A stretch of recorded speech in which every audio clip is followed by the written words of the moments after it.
Thomas J സ്റ്റാൻലിയും William D ഡാങ്കോയും ചേർന്നെഴുതിയ ദ മില്യനെയർ നെക്സ്റ്റ് ഡോർ എന്ന പുസ്തകത്തിൽ ജോണി ലൂക്കാസ് എന്നൊരു വ്യക്തിയെക്കുറിച്ച് പരാമർശിക്കുന്നുണ്ട്. അദ്ദേഹത്തെ നമുക്കും ഒന്ന് പരിചയപ്പെടാം. സമ്പന്നർ മാത്രം താമസിക്കുന്ന ഒരു കോളനിയിലാണ് ജോണി ലൂക്കാസും കുടുംബവും താമസിക്കുന്നത്. എന്നാൽ ആ കുടുംബം അവിടെ താമസിക്കുന്നതിൽ ആ കോളനിയിലെ മറ്റ് താമസക്കാർ അത്ര തൃപ്തരല്ല. കാരണം സമ്പന്നതയുടെ അളവുകോലെന്ന് പൊതുവെ കരുതപ്പെടുന്ന ബാഹ്യ ആഡംബരങ്ങളൊന്നും പ്രദർശിപ്പിക്കുന്നതിൽ താല്പര്യം കാട്ടാത്ത ജോണി ലൂക്കാസ് അവരുടെ ദൃഷ്ടിയിൽ സമ്പന്നനല്ല.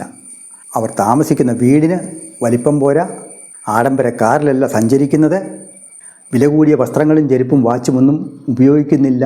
ഇങ്ങനെ പോകുന്നു മറ്റ് താമസക്കാരുടെ വിലയിരുത്തലുകൾ. പക്ഷേ അവർ മനസ്സിലാക്കാത്ത മറ്റൊരു സത്യമുണ്ട്. ജോണി ലൂക്കാസിൻ്റെയും കുടുംബത്തിൻ്റെയും ആസ്തി സമ്പന്നരെന്ന് പൊതുവെ കരുതപ്പെടുന്ന ആ കോളനിയിലെ മറ്റ് താമസക്കാരുടെ ആസ്തിയേക്കാൾ വളരെ കൂടുതലാണ്.